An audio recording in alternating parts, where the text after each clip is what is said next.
They threw pressure, doubt, whispers, smirks, betrayal. They thought if they surrounded you with chaos long enough, you would start to sound like it. They believed that if they shook your world hard enough, something inside you would shatter. They expected tears. They expected panic. They expected you to explode, to beg, to react. But you didn't. You stood there, quiet. And that silence, that stillness in your eyes, that unshaken breath in your chest, it terrified them, because they brought a storm, and you brought the ocean, and the ocean does not panic when the wind screams. Your calm destroyed their chaos. They were so sure they understood you. They thought you were fragile because you were kind. They mistook your silence for weakness. They confused your patience with passivity. In their minds, they had already written the ending of your story. You'll break, they whispered. You'll snap. You'll lose control. They expected you to fight fire with fire, but you chose something different. You chose discipline. You chose composure. You chose power without noise. And that is what they never saw coming. Because chaos feeds on reaction. It grows when you scream back. It multiplies when you match its energy. But when chaos meets calm, it starves. And they began to feel it, the shift, the uncomfortable realization that the script they wrote for you wasn't working. Did they really think you would crumble that easily? Did they really believe that pressure alone could destroy someone who has survived silent wars inside their own mind? You have been through storms they know nothing about. You have walked through nights where the only sound was your own heartbeat. And even then, you did not surrender. So why would you now? At first, it wasn't easy. Don't romanticize it. You felt it, the sting, the betrayal, the unfairness. There were nights when your mind replayed everything they said, moments when your chest felt tight, like the world was trying to squeeze the air out of you. You wanted to react. You wanted to defend yourself. You wanted to prove them wrong immediately. But instead, you breathed.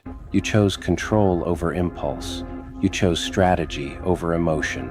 That choice, that single powerful decision, that was the beginning of your transformation, because calm is not weakness. Calm is control. It is the warrior who doesn't swing wildly. It is the king who doesn't shout to be heard. It is the mountain that doesn't move when the wind howls. You became that mountain. While they ran around creating noise, drama, confusion, you were building foundations. While they tried to shake you, you were strengthening your core.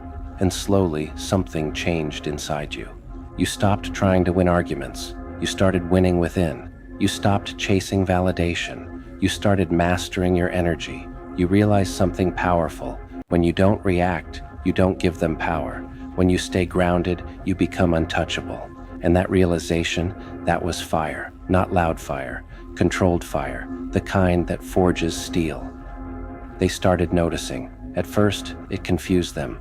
Why aren't you angry? Why aren't you fighting back? Why aren't you defending yourself? Why are you smiling? Why are you calm? Because you understood something they didn't. You understood that peace is a weapon, and you wielded it with precision. They tried harder. They pushed more buttons. They spread more rumors. They increased the pressure. But every time they threw chaos your way, you absorbed it, transformed it, redirected it. It was like watching someone throw stones into a deep lake. Splash, ripples, and then stillness again. Do you know how unsettling that is for someone who thrives on reaction? They wanted you rattled, but you were rooted. They wanted you loud, but you were lethal in silence. And slowly the power dynamic shifted. They started watching you differently, not with confidence, with concern. Because calm people are unpredictable. You don't know what they're planning. You don't know how deep they're thinking. You don't know how strong they truly are. And that uncertainty, it began to shake them. Did they think your silence meant surrender? No, it meant preparation. While they wasted energy trying to disturb your peace, you were studying, growing, evolving. You turned inward. You faced your own shadows. You confronted your insecurities. You healed wounds they didn't even know existed, because true calm isn't pretending everything is fine. It's mastering your inner world so completely that nothing external can control you.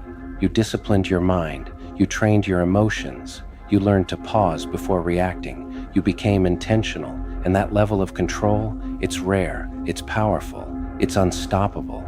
There were moments when you felt alone, when it seemed like everyone believed their version of you, when it felt unfair, but instead of collapsing, you asked yourself, who am I when no one is watching? Who am I without their opinions? Who am I in silence? And in that silence, you found yourself, not the version shaped by their chaos, not the version trying to please everyone, but the real you, grounded, centered, unshaken. That was your rebirth. Not loud, not dramatic, but undeniable, like the sun rising without asking permission. And that's when they felt it, the shift. You no longer flinched at their words. You no longer chased their approval. You no longer tried to explain yourself. You moved differently. You spoke less but meant more. You smiled, not out of politeness, but out of peace. Did they really think you'd stay broken? Did they really believe their chaos could override your clarity? Now they were the ones unsettled, because chaos loses its power in the presence of composure. They began second-guessing themselves. Why doesn't this bother you? Why don't you react? Why are you so calm? And you didn't even need to answer. Your presence was the answer. You had become something dangerous to them, not aggressive, not loud, but self-contained. And self-contained people cannot be manipulated. When you no longer need their validation, they lose leverage. When you are no longer afraid of their opinion, they lose control. That's when chaos turns inward. That's when they start arguing with themselves. Because your calm reflects their instability, your stillness exposes their insecurity, your growth highlights their stagnation, and that is uncomfortable, very uncomfortable. But you didn't stop there. You didn't just survive. You ascended. You began setting boundaries without anger. You began saying no without guilt. You began walking away without explanation. That was your next evolution. Calm, with standards, peace, with power. You stopped over-explaining. You stopped over-apologizing. You stopped shrinking. Instead, you expanded. You focused on your goals. You invested in your discipline. You sharpened your mind. While they were busy talking about you, you were busy building. And slowly, the results started showing. Opportunities, confidence, stability, success, not overnight, but consistently, like bricks laid one by one, and every brick was placed with calm hands. They saw it. Oh, they saw it. The person they tried to destabilize, now standing taller, stronger, unbothered. Do you know what that does to someone who expected your downfall? It confuses them, it frustrates them, it humbles them, because your calm didn't just protect you, it elevated you. While they were spinning in circles, you were climbing, and you didn't even need to push them down. They were already trapped in their own chaos. There is something powerful about a person who refuses to be provoked. It sends a message. It says, I am not controlled by your noise. It says, my peace is not negotiable. It says, I am bigger than this. And you embodied that message. You became the eye of the storm. Everything around you could be loud. Everything around you could be messy. But inside, clarity. Inside, strength. Inside, power. You realized something that changed everything. Your reaction is a currency, and you stopped spending it on people who couldn't afford it. Let that sink in. You stopped giving free energy to those who wanted to drain you. You became selective, intentional, focused, and that focus turned into momentum. Momentum turned into progress. Progress turned into transformation. And now when they look at you, they don't see the person they once tried to shake. They see control. They see growth. They see someone who mastered themselves. And self-mastery is intimidating because it cannot be faked. It cannot be forced. It cannot be manipulated.